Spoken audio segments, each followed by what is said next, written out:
Kofi stood at the entrance of their small hut, gazing at the vast fields stretching toward the horizon. The morning sun bathed the landscape in a warm golden glow, and he could hear the faint crowing of a rooster in the distance. 6 long years they had waited, he and Amma, for a child to bless their home. 6 years of prayers whispered under the stars, of dreams that seemed just out of reach. Then finally, Kwame had come into their lives like a gift from the gods. A boy with eyes as bright as the sun and a spirit as wild and free as the wind that blew through the fields. Today was Kwame's 8th birthday, and the entire village seemed to hum with the excitement of celebration. Amma hummed softly to herself, preparing his favorite dish, a rich stew with tender pieces of goat and fragrant herbs, while Kofi gathered wood for the evening's bonfire. They wanted everything to be perfect for their son, whose laughter filled their home with a joy they never thought possible. But before we dive deeper into this tale, don't forget to hit the like button and subscribe to the channel. Make sure to turn on notifications so you won't miss the next exciting chapter. The village school, a small clay structure with a thatched roof, stood just beyond the market square. It was here that Kwame spent his days learning and playing with the other children. Kofi and Amma had promised to pick him up early today, to start the celebration before the sun dipped below the trees. But as the morning stretched into afternoon, Kofi became engrossed in tending the crops. The rain had been sparse, and the soil was dry and unforgiving. He lost track of time, his hands busy and his mind full of thoughts about the harvest. Amma, meanwhile, was delayed at the market. The traders had brought fresh spices and vibrant cloth from the neighboring villages, and she couldn't resist bartering for a good deal. As she made her way through the bustling crowd, her eyes caught a beautiful blue fabric, perfect for Kwame's new shirt. Time slipped through her fingers like sand, unnoticed. Back at the school, Kwame waited. He sat on the low wall outside the classroom, swinging his legs, his small hands gripping the edge. He watched the other children leave with their parents, his heart thumping with excitement. Today was his special day, and soon his father and mother would be here to take him home. But as the sun began to sink lower in the sky, the excitement turned to a flicker of worry. Kwame's eyes wandered to the empty road, scanning the distance for any sign of his parents. The teachers one by one left the school grounds, and soon he was the only child left. He waited a little longer, the soft light of the setting sun casting long shadows on the dusty path. His stomach rumbled, and he could feel the slight pang of hunger creeping in. He decided he couldn't wait any longer. Picking up his small woven basket, Kwame started his walk home. He had done this many times with his parents, and he felt confident he could find his way. The familiar path wound through the heart of the village, passing the market square where Amma was still bargaining over fabrics and spices. Kwame hummed a tune as he walked, his small feet kicking up dust. He thought of the celebration waiting for him at home, the warm stew, the laughter around the bonfire.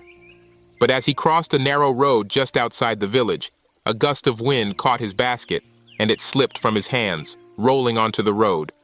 Kwame darted after it, his focus fixed on retrieving his belongings. At that moment, Malik's cart came speeding down the path. He had been running late, distracted by urgent business in a neighboring town. His eyes caught sight of the small figure darting onto the road, but it was too late. The sound of the cart's screeching brakes tore through the air, followed by a dull thud. Malik's heart raced as he jumped out of the cart, rushing to Kwame's side.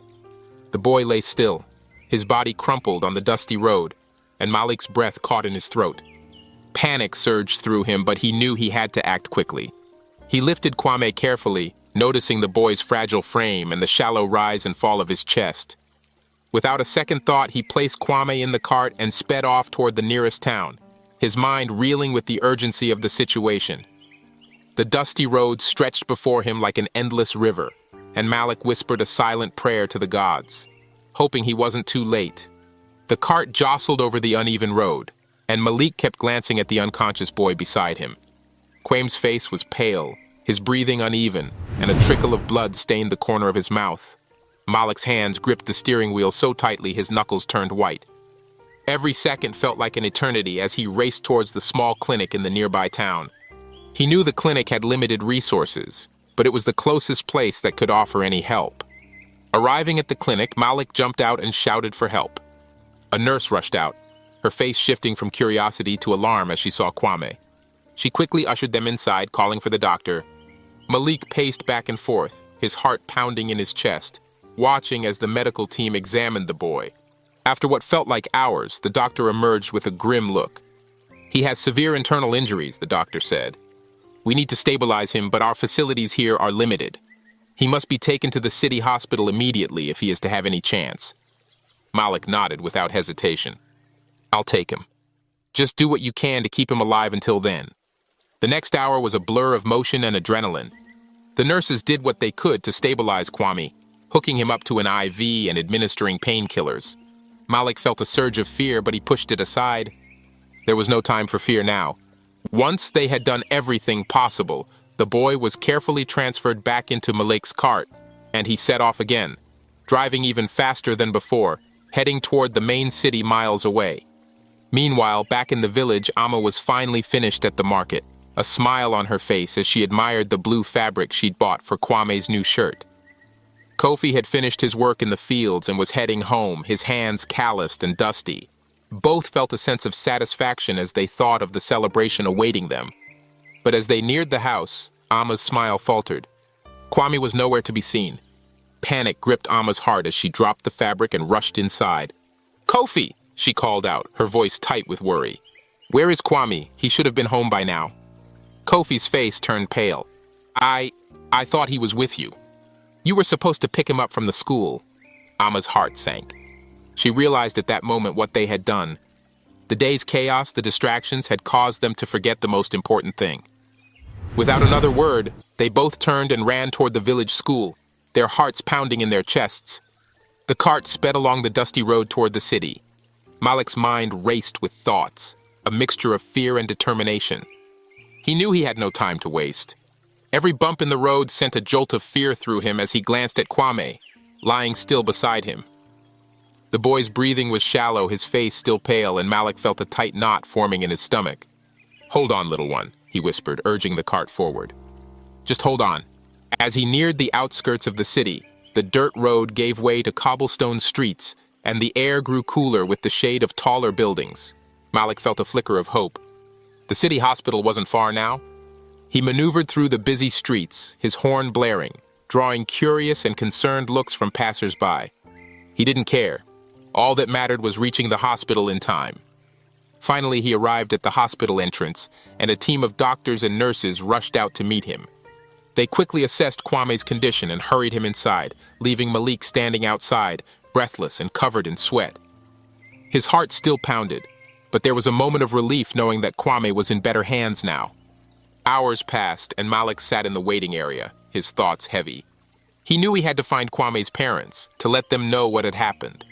He reached into the cart to retrieve the boy's school uniform, hoping it would give him a clue about where to start. But when he opened the bag, his heart sank. The uniform was gone. Malik frowned and searched the cart frantically, turning over every corner, but it was no use. The uniform had vanished. A cold shiver ran down his spine. Without it, he had no way of knowing where Kwame had come from, no way of finding his family. He cursed under his breath, feeling a wave of frustration and helplessness. What had happened to the uniform? Where could it have gone? Inside the hospital, the doctors worked tirelessly to save Kwame. They had managed to stop the internal bleeding, but the boy remained in critical condition. They spoke in hushed tones, exchanging worried glances. One of them approached Malik, his expression grave. "He's stable for now, but there could be lasting damage. Memory loss, speech difficulties. We won't know until he wakes up." Malik nodded, his mind still reeling. He needed to find Kwame's parents, but without the uniform, he was lost. The night stretched on, filled with uncertainty, the mystery of the missing uniform only deepening the shadows around him. Kofi and Amma ran through the village, their hearts pounding in their chests. The path to the school felt longer than ever before, every step heavy with dread. When they finally arrived, the courtyard was empty, the building silent. They rushed inside, their voices echoing off the clay walls as they called for their son.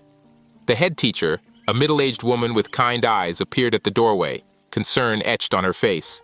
"Kofi, Amma, what is it?" she asked, sensing their panic. "Have you seen Kwame?"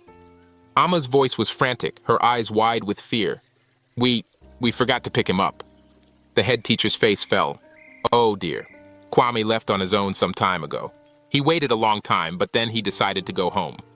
Amma felt her knees weaken and Kofi grabbed her arm to steady her. "Which way did he go?" he demanded, his voice sharp, his eyes darting around as if he might find Kwame hiding in some shadow. "He took the usual path," the head teacher replied, her brow furrowed. "But there was an accident on the road earlier. I heard the villagers talking about a child." Amma let out a small cry and Kofi's face blanched. "What accident? What happened?" he asked, his voice a mix of fear and urgency. "They said a cart hit a child. I don't know who it was." Malik, the driver, took the child to the town clinic. The head teacher's words came out slowly, carefully, but they hit like a punch to Kofi and Amma. They exchanged a look, a shared understanding of the terror settling into their hearts. Amma's legs gave way and she sank to the ground, her hands clutching her chest. Kofi knelt beside her, his own face pale with fear. "We have to go," he murmured. "We have to find out if it's him."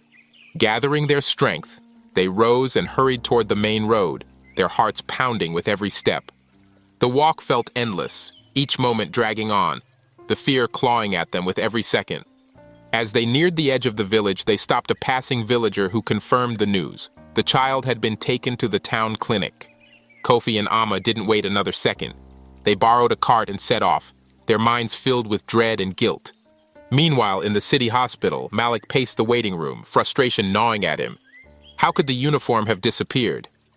He replayed the events in his mind, trying to recall when he last saw it. Had it fallen out along the way? Had someone taken it? His thoughts were interrupted by a nurse who approached with a clipboard. "Are you a relative of the boy?" she asked, her tone formal but with a hint of sympathy. "No," Malik replied, shaking his head. I'm the one who brought him here. He was hit by my cart. I'm trying to find his parents, but the only clue I had was his uniform, and now it's gone." The nurse nodded slowly, understanding the gravity of the situation. "The boy is stable, but he's still unconscious. We've notified the local police to help locate his family. Until then, there's not much more we can do." Malik felt a wave of helplessness wash over him. "I have to find them," he muttered, more to himself than to the nurse. "I have to make this right." He decided to retrace his steps, hoping to find the missing uniform or any clue that might help identify Kwame. As he left the hospital and walked back to his cart, his mind churned with questions. How could something so important vanish without a trace? He felt the weight of his responsibility pressing down on him like a stone. Back on the road, he searched every corner, every bush along the way, his eyes scanning the ground for any sign of the small piece of cloth. But there was nothing. The road was empty, save for a few stray leaves blowing in the wind. Malik's frustration grew with every passing moment. Back at the hospital, the doctors continued to monitor Kwame's condition. They spoke in hushed voices, aware of the fragility of the boy's life.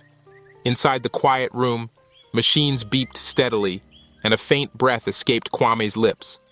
He was stable, but the danger was far from over. Outside, the sun began to set, casting long shadows across the city. Malik sat by his cart, exhausted, his mind filled with unanswered questions. He had done all he could, but the mystery of the disappearing uniform seemed to deepen with every passing hour. As night fell, he looked up at the darkening sky, feeling a sense of desperation and urgency. He knew he had to keep searching. He owed it to the boy lying in that hospital bed fighting for his life. The city hospital buzzed with the low hum of activity as night gave way to dawn. Inside the small room where Kwame lay, the steady beep of monitors filled the silence. A nurse checked his vitals, noting the slight rise and fall of his chest. The boy was still unconscious, but his condition had stabilized.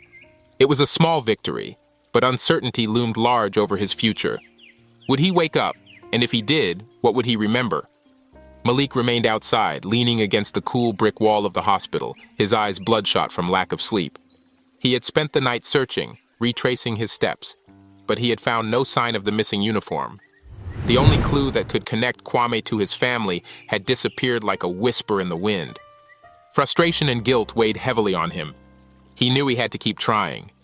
He walked back inside, determination etched on his face. He approached the front desk and asked for a piece of paper and a pen. If he couldn't find the boy's parents, perhaps they could find him. He scribbled a message, describing the boy, his condition, and his own contact information, and then pinned it to the hospital notice board. He would wait here as long as it took. Meanwhile, back in the village, Kofi and Amma were lost in a sea of worry. They had reached the town clinic the previous night only to learn that Kwame had been taken to the city hospital. Every mile of the journey had felt like a cruel extension of their agony. Now they sat in a borrowed cart, racing towards the city, their faces drawn with fear and fatigue. Amma's hands shook as she gripped the sides of the cart, silent prayers escaping her lips. Kofi stared straight ahead, his eyes filled with a fierce determination. They had to find their son. Hours later, they arrived at the city hospital, rushing through the entrance with frantic urgency. They stopped at the front desk, breathless. "We are looking for our son," Kofi said, his voice tight. "A boy, 8 years old, there was an accident. His name is Kwame." The nurse looked up, recognition dawning on her face. "He was brought in yesterday," she said gently. "He's stable now, but he is still unconscious." Amma's knees buckled with relief, and Kofi caught her, holding her close as she wept. "Can we see him?" he asked, his voice breaking. The nurse nodded and guided them down the hall. As they entered the room, they saw their son, small and fragile, lying on the bed with tubes and wires around him. Amma rushed to his side, tears streaming down her face as she whispered his name, brushing his hair back from his forehead. Kofi stood behind her, his hand resting on her shoulder, his eyes filled with both relief and a deep, unspoken sorrow. News of Kwame's accident spread quickly through the village. The community, tightly knit and always ready to support one of its own, rallied around Kofi and Amma. The village elder called for a gathering, and soon, word spread to every corner of the village, reaching ears young and old. People began to share what little information they had, trying to piece together what had happened. Back at the city hospital, Malik watched from a distance as Kofi and Amma sat by their son's side. He felt a pang of guilt, knowing his actions had set these tragic events in motion. But he also felt a glimmer of hope now that Kwame's parents were here. He approached them cautiously, his expression filled with remorse. "Excuse me," Malik said softly, his voice low and hesitant. "I am the one who brought your son here. I am so sorry for what happened. I didn't see him on the road until it was too late." Kofi looked up, his eyes narrowing, but before he could speak, Amma put a hand on his arm. "Thank you for bringing him here," she said quietly, her voice steady despite the tears in her eyes. "If you hadn't, he might not have made it." Malik nodded, relieved by her words, but still troubled. "There's something else," he continued, glancing around to make sure no one else was listening. "When I tried to find out where he was from, I thought his school uniform would help, but it disappeared. I don't know how or when, but it's gone. I've looked everywhere." Amma's brow furrowed, and she exchanged a worried glance with Kofi. "What do you mean it disappeared?" she asked, her voice tinged with confusion. "I had it with me when we left the clinic in the town," Malik explained. "But when I checked again here at the hospital, it was gone. It's as if it vanished into thin air." Kofi frowned, his mind racing. "Could someone have taken it?" he asked, his voice low. Malik shrugged helplessly. "I don't know. But without it, I had no way to find you." Amma's face grew pale. The mystery of the missing uniform now added another layer of uncertainty to their situation. "Why would someone take it?" she whispered, almost to herself. Back in the village, the search for answers continued. Neighbors, friends, and strangers alike came together, sharing stories and theories. Some spoke of a shadowy figure seen near the school around the time Kwame had left, while others speculated about thieves who might have taken the uniform by mistake. Every idea, every whisper seemed to deepen the mystery. At the hospital, Malik, Kofi, and Amma felt the growing tension and unease. They had found each other, but the unanswered questions remained, hovering like a cloud over them. Why had the uniform disappeared? Who would want it, and for what purpose? And most importantly, what else could still lie hidden in the shadows, waiting to be discovered? The hours ticked by slowly in the hospital, each second weighed down by a mix of hope and dread. Kwame remained unconscious, a small, fragile figure against the stark white sheets. Kofi and Amma stayed by his side, unwilling to leave, their hands clasped tightly together, as if their shared strength could somehow reach him. Malik sat nearby, his head in his hands, still troubled by the mystery of the missing uniform. As the sun began to set outside, casting long shadows across the room, a police officer arrived at the hospital.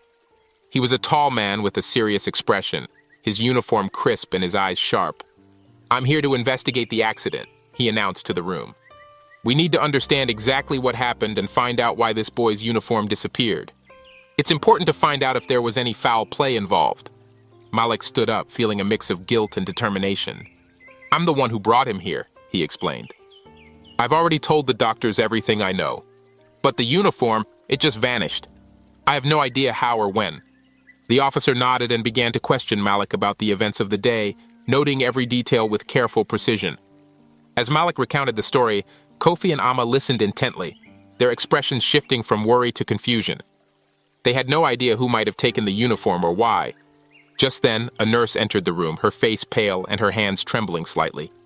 There's someone here who says they know about the uniform, she said softly, looking from the officer to Kofi and Amma. They asked to speak to you all. Everyone in the room turned to look at the doorway, where a young boy, no older than Kwame, stood hesitantly. His clothes were ragged, his face streaked with dirt, but his eyes were sharp and filled with determination. I saw what happened, the boy said, his voice small but steady. I was near the road when the cart hit Kwame. After Malik took him away, I found the uniform. A wave of shock swept through the room. Kofi took a step forward, his voice tight. You found it? Where is it now? The boy looked down at his feet, shifting nervously. I took it, he admitted. I didn't mean to steal it. I thought it might be worth something. My family, we don't have much. I didn't know it was so important. Malik felt a surge of relief mixed with frustration. Where is it now? He asked, trying to keep his voice calm. The boy swallowed hard and reached into his pocket, pulling out a crumpled piece of cloth. It was the missing uniform, dirty but intact. He held it out with trembling hands, his face flushed with guilt. The police officer took the uniform from the boy and examined it carefully. Why did you come forward now? He asked, his tone firm but not unkind. The boy glanced at Kwame, lying still on the hospital bed, and then at Kofi and Amma. I heard the villagers talking, he replied. They said Kwame might not wake up, and I didn't want that on my conscience. I'm sorry. I didn't mean any harm. Amma stepped forward, her face softening with understanding. She knelt down in front of the boy and took his hand gently. Thank you for telling the truth, she said quietly. We know you didn't mean to cause any trouble. You did the right thing by coming here. The boy nodded, his eyes filling with tears. The officer sighed and nodded to the nurse. Take him to the waiting area, he said. We'll talk more later. As the boy was led away, Malik turned to Kofi and Amma, his face filled with a mixture of relief and lingering concern. At least now we know what happened, he said. But we still need to focus on Kwame. The doctors said he could wake up any time now. Kofi nodded, his expression grave. We will stay here with him, he replied. Thank you for everything you've done, Malik. We know it was an accident, but this has been so hard on all of us. Malik nodded, feeling a sense of shared understanding and the weight of their collective worry.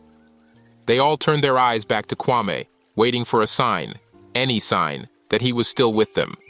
The next morning, sunlight streamed through the window, casting warm beams across Kwame's face.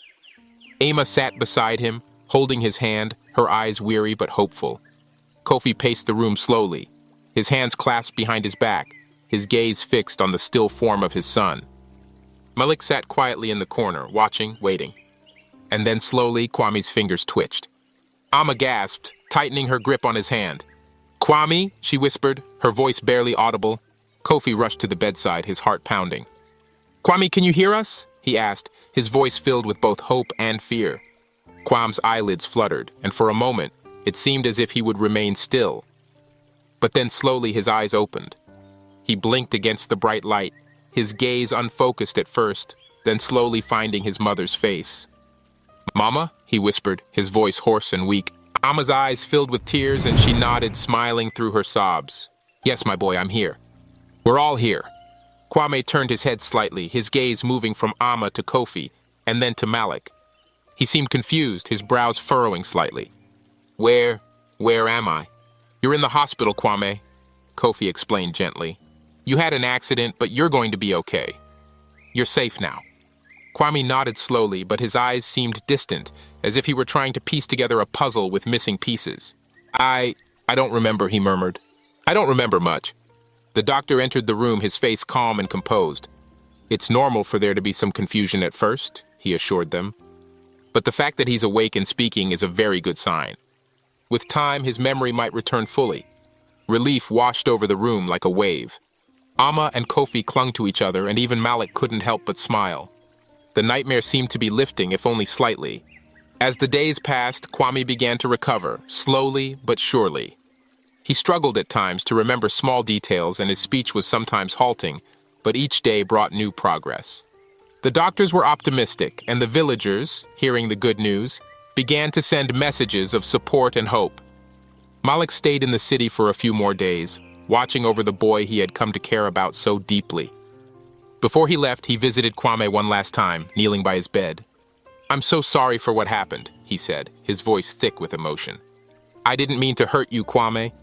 Kwame looked up at him, his young eyes filled with understanding. "It's okay," he whispered. "You brought me here. You helped me." Malik smiled, a weight lifting from his shoulders. "You're a strong boy, Kwame. I know you'll be just fine." With that, Malik left, knowing he had done all he could. Kofi and Amma stayed by Kwame's side, grateful for the chance to heal, to start anew. The mystery of the missing uniform was resolved, but its disappearance had been a catalyst, a reminder of how fragile life could be. As they prepared to leave the hospital, they knew the road ahead would not be easy. But they also knew they had each other, their community, and the promise of a new beginning. And that for now was enough.